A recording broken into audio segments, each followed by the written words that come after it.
احمد صاحب کہاں ہیں؟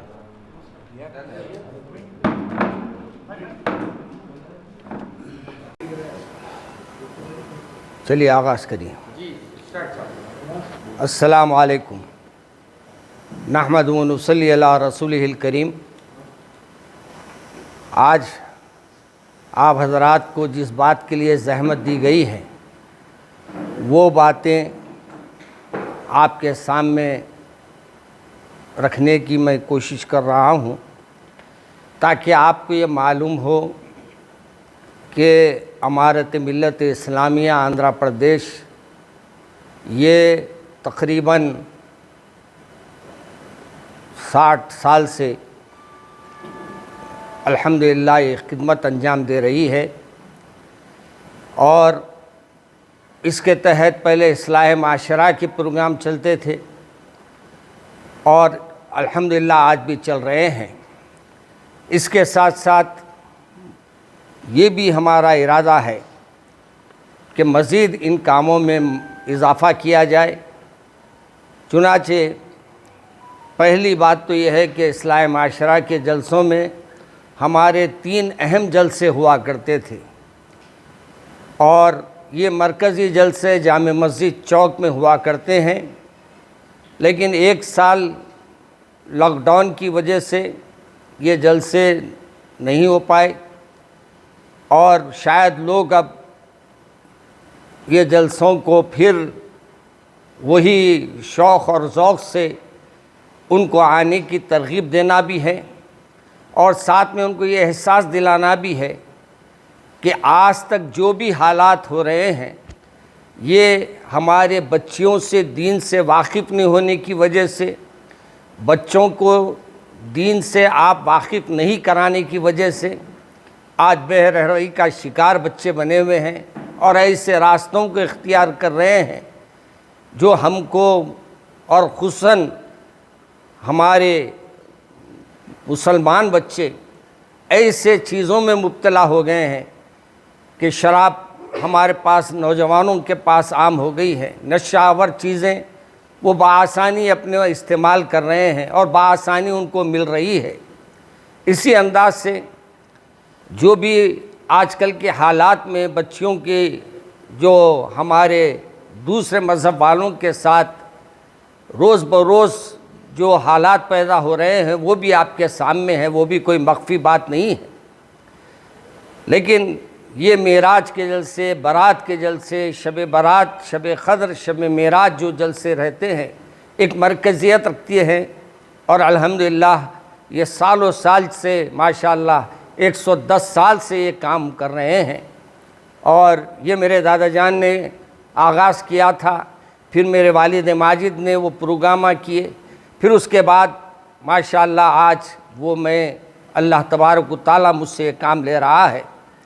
اسی انداز سے میرے عزیز بزرگوں اور ناظرین کرام، آپ کو یہ بھی بتا دوں کہ ہر ہفتہ یہاں اصلاح معاشرہ کے لیے درس قرآن بھی ہوتا ہے، وہ بھی 10:30 بجے رات رکھی جاتی ہے، تاکہ آپ لوگ پورے اپنے کام کو انجام دے کر یہاں آئیں اور لوگوں کے ساتھ بیٹھ کر کھل کر اپنے دینی معلومات حاصل کریں۔ آپ مسائل پوچھ سکتے ہیں اس میں، اور آپ اپنے جو بھی گھر کے حالات ہیں وہ بھی رکھ سکتے ہیں، اور اس سلسلے میں ہم نے بیت المال کے قیام کو بھی عمل میں لایا، ساتھ میں دارالخضا کا کام ہے۔ آج مصیبت یہ ہو رہی ہے کہ بچیوں کو صحیح راستہ بتانے والے نہیں مل رہے ہیں، اور یہی وجہ ہے کہ بچیاں دن بدن دین سے دور ہوتے جاتی ہیں، اور گھر والوں کو اس کا پتہ ہی نہیں چلتا ہے، اور مہر کو ہمارے جوڑے کی رقم جو آج کل یہ چل پڑی ہے، اور شادیوں کو جو ہم لوگوں نے آج کل ایک ایسا ضروری یعنی اپنے پہ تصور کر لیا ہے کہ اگر ہم شادی میں اچھی نہیں کریں گے تو ہمارے خاندان میں ہمارا اثر کیا ہوگا، شادی میں اگر ہم یہ نہیں دیں گے تو ہماری بچی کا کیا ہوگا، اور ہم اس عمل کو اس قدر آگے بڑھ کر رہے ہیں کہ شریعت ایک طرف رہ رہی ہے اور شریعت کو نظر انداز کر دیا جا رہا ہے، اور اپنی منمانی جو وہ اپنے سے ہو سکتا ہے وہ کام انجام دے رہے ہیں۔ مجھ سے ایک سوال کیا گیا کہ کیا ہم اپنے لڑکیوں کو جو حالات میں اس وقت پریشان ہیں ہم کیا کر سکتے ہیں؟ یاد رکھیے،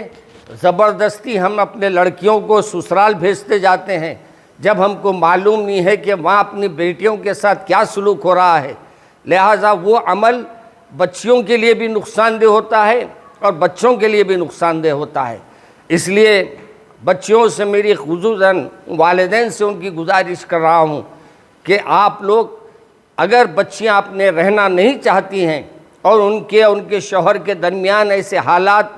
سازگار نہیں ہو رہے ہیں تو آپ کا کام یہ ہے کہ اپنی بچیوں کو آپ دارالخضا سے رجوع کریں اور دارالخضا میں رجوع ہو کر اپنے بچیوں کے مسائل کو پیش کریں۔ ہمارے پاس کاؤنسلنگ سینٹر بھی ہے جہاں ہم پہلے مشاورت کرتے ہیں، دونوں کو بٹھا کر بات کرتے ہیں، دونوں کو موقع دیتے ہیں، لیکن جب وہ بات حد سے زیادہ بڑھ جاتی ہے تو پھر ہم ان کو مشورہ دیتے ہیں کہ بھائی اس کام میں اب آپ آگے مت بڑھیے۔ یہ حالات اس وقت اتنے خراب ہو چکے ہیں کہ ہم زبردستی بچیوں کو اپنے سسرال بھیجنا چاہتے ہیں، جبکہ سسرال میں وہ مقام وہ مرتبہ ان کو نہیں مل رہا ہے۔ تو ہم اپنی بچیوں پہ زبردستی نہ کریں اور ان پہ یہ ٹینشن نہ بڑھائیں کہ آپ نہیں جانے کی وجہ سے ہم خاندان میں بدنام ہو جائیں گے، ہمارے گھر میں رسوائی ہوگی، خاندان میں ہمارے تھوکیں گے۔ اس انداز کے جملوں سے بچیوں کو مزید پست مت کریں، کمزور نہ کریں، بلکہ بچیوں کو ہمت افزائی کریں، جہاں تک ہو سکے کوشش کریں گفتگو سے حل ہونے کی، اور پھر اگر گفتگو سے حل نہیں ہوتا، جب آپ کا دل بول دے کہ یہ چیز چلنے والی نہیں ہے، تو پھر آپ خود اس مسئلے کو حل کرنے کے لیے آگے بڑھیں اور کوئی ایک نتیجے پہ پہنچے، ورنہ جو عائشہ کے حالات ہیں وہ پھر ہمارے سامنے مزید دہرائے جائیں گے، اور ہم یہ نہیں چاہیں گے کہ یہ عائشہ بیگم کی جو انداز تھے ہم اس کے اپریشیٹ کریں یا ان کو شاباشی دیں۔ یہ کمزوری کی بزدلانہ حرکت ہے۔ آپ کا کام یہ ہے کہ آپ آگے بڑھے اور اپنے والدین کو اس کے طرف والدین کو یہ بات کا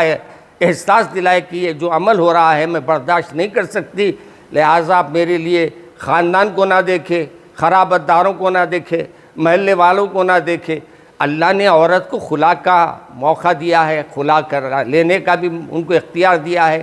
لہٰذا ان کو وہ اختیار حاصل ہے وہ خلا کے لیے، اور جب خلا نہ دیتا ہے تو پھر اس کے لیے بھی غور کریں گے کیا کرنا ہے۔ چنانچہ میں نے ایک بات یہ طے کی ہے، محلے کے ذمہ داروں سے گزارش کر رہا ہوں، اپنے محلے کے کچھ لوگ بااثر اپنے پورے محلے کو جمع کریں اور اپنے ایک آدمی کو امیران محلہ مقرر کرے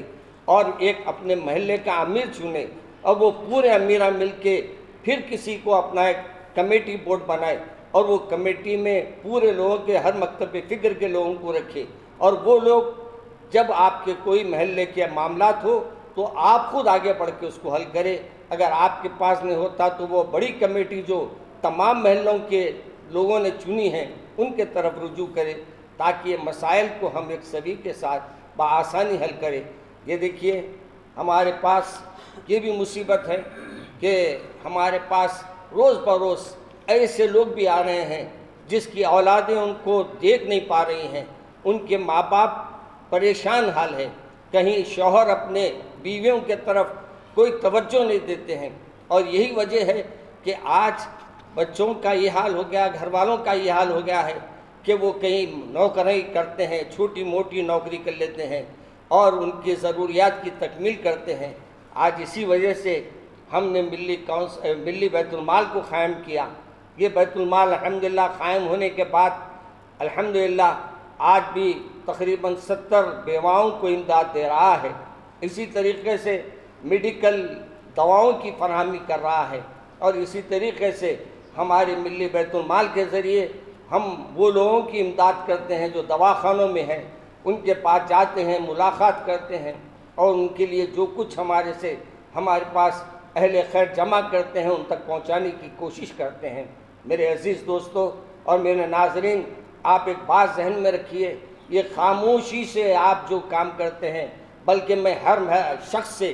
آج اپیل کروں گا کہ وہ کبھی کوئی دواخانہ چلے جائے، اور آپ کو اپنے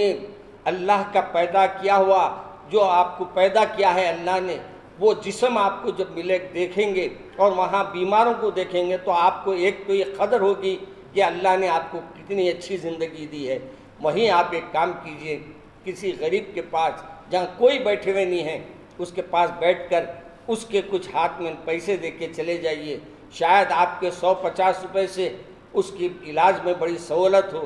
آج کل نام کے دواخانے ہیں، کام کے لیے تو ہم کو اپنا ہاتھ کھولنا ہی پڑتا ہے۔ الحمدللہ یہاں سے بے سہارا بیوائے خواتین کو وظائف دیے جاتے ہیں، اور مستحقین میں اور غربا میں اور یتیموں میں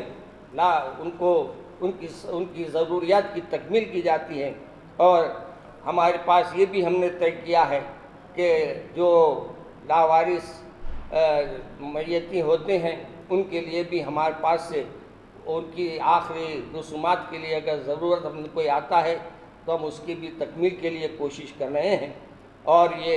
تمام چیزیں اسی وقت ممکن ہیں جب آپ حضرات کا تعاون ہو، جہاں اخبار والوں کا تعاون ضروری ہے، جہاں پریس کا تعاون ضروری ہے، وہیں عوام کا بھی تعاون ضروری ہے۔ دو طریقے سے ضروری ہے، ایک یہ کہ جو غریب ہے،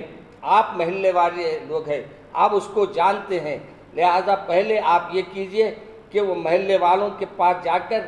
ان سے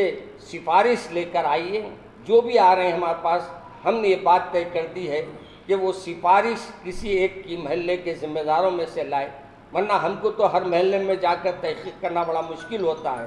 تو ہم نے یہ کام کو اس انداز سے کیا ہے۔ اور یہاں اہم بات یہ ہے